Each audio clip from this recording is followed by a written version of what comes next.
નમસ્કાર મિત્રો, આજના વિડીયોમાં તમારું સ્વાગત છે। મિત્રો, શિક્ષકો છે એ પોતાના નોકરીના વર્ષો દરમિયાન પૂરી મહેનતથી શ્રદ્ધાથી વિદ્યાર્થીઓને ભણાવતા હોય છે, ત્યારે સરકારશ્રી અને શિક્ષણ વિભાગ પણ તેમના કામની કદર કરતી હોય છે અને તેમને પુરસ્કાર અથવા તો પારિતોષિકથી નવાજતી હોય છે। ત્યારે તેને લઈને એક પરિપત્ર છે નિયામક શ્રી પ્રાથમિક શિક્ષણ વિભાગ દ્વારા કરવામાં આવેલો છે, જે રાષ્ટ્રીય પારિતોષિક 2024ને લઈને છે। તો તેની ચર્ચા આપણે આજના વિડીયોમાં કરવાની છે।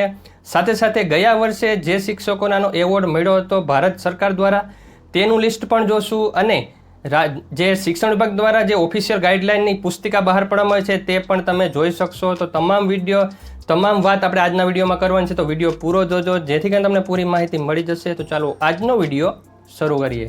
चैनल पर साझा करने का कार्य किया श्री सत्यपाल सिंह ने। इन्होंने एनईपी के तहत शिक्षा को आनंदपूर्ण बनाया, स्कूल में नामांकन और उपस्थिति बढ़ी, स्कूल प्रबंधन कार्य में भी सुधार किए।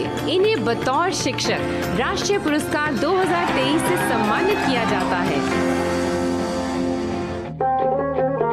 ये है वेस्ट बंगाल के डॉक्टर चंदन मिश्रा, जिन्होंने AR/VR जैसी आधुनिक तकनीक को शिक्षण का हिस्सा बनाया, जिससे स्कूल का नामांकन बढ़ा। छात्रों ने इंस्पायर पुरस्कार जीता, कला उत्सव में उत्कृष्ट प्रदर्शन किया, संयुक्त राष्ट्रीय परियोजना सूचना में भी भाग लिया और राज्य स्तरीय स्कूल खेलों में पुरस्कार अर्जित किया। डॉक्टर चंदन मिश्रा को बतौर शिक्षक राष्ट्रीय पुरस्कार 2023 से सम्मानित किया जाता है।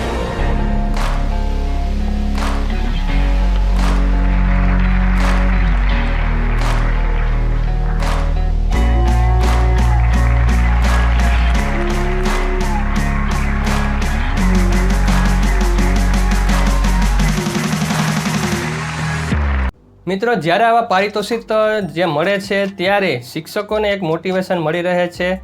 તો જે નવો પરિપત્ર કરવામાં આવેલો છે જે નિયામકશ્રી દ્વારા તે તમારી સામે આવી રહ્યો હશે, કે જેમાં કહેવામાં આવ્યું છે કે વિષય રાષ્ટ્રીય પારિતોષિક 2024ની નવી માર્ગદર્શિકા મુજબ ઓનલાઈન ડેટા એન્ટ્રી કરવા બાબત ઉપરોક્ત વિષય અને સંદર્ભ પરત્વે જણાવવાનું કે ભારત સરકાર અને શિક્ષા મંત્રાલય, શાળા શિક્ષા અને સાક્ષરતા વિભાગ નવી દિલ્હી દ્વારા શિક્ષકો માટેની રાષ્ટ્રીય પારિતોષિક યોજના અમલમાં છે, જે અંતર્ગત સદર અધિકૃત વિભાગ દ્વારા નવી સુધારેલ માર્ગદર્શિકા તૈયાર કરવામાં આવી છે, જે ભારત સરકાર, શિક્ષા મંત્રાલય, શાળા શિક્ષા અને સાક્ષરતા વિભાગ નવી દિલ્હીના પત્રની નકલ સાથે સામેલ રાખી મોકલી આપવામાં આવે છે। ઉક્ત માર્ગદર્શિકામાંથી સૂચનાઓ અન્વયે જે સક્ષમ શિક્ષકો રાષ્ટ્રીય પારિતોષિક 2024 માટે દરખાસ્ત કરવા ઈચ્છતા હોય તેઓએ પોતાના નામની નોંધણી 27/6/2024 થી 15/7/2024 દરમિયાન ભારત સરકાર, શિક્ષા મંત્રાલય, શાળા શિક્ષા અને સાક્ષરતા વિભાગની વેબસાઇટ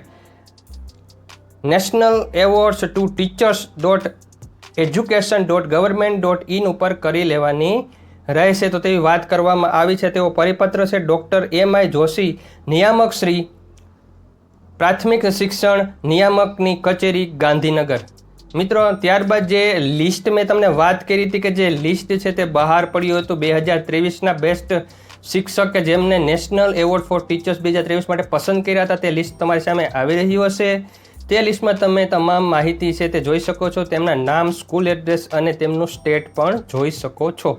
હવે આપણે વાત કરીએ કે જે ઓફિશિયલ જે ગાઈડલાઇન બહાર પાડવામાં આવી છે સુધારેલ, તે તમારી સામે આવી રહી હશે। તેને તમે આ વેબસાઇટ ઉપરથી પણ ડાઉનલોડ કરી શકો છો, પરંતુ તમે અહીંયા જે જોઈ રહ્યા છો તેની લિંક મેં ડિસ્ક્રિપ્શનમાં મૂકી દીધી છે, ત્યાંથી પણ તમે ડાઉનલોડ કરી શકો છો। મિત્રો, આજનો વિડીયો હતો એ આ અપડેટને લઈને હતો। તો વિડીયો કેવો લાગ્યો જરૂર કહેજો। વિડીયો ગમે તો લાઇક કરી દેજો, ચેનલ સબસ્ક્રાઇબ કરી બેલ આઇકોન દબાવી દેજો, જેથી કરીને તમને નવા અપડેટ્સ મળતા રહે। Thank you very much. જય શ્રી કૃષ્ણ।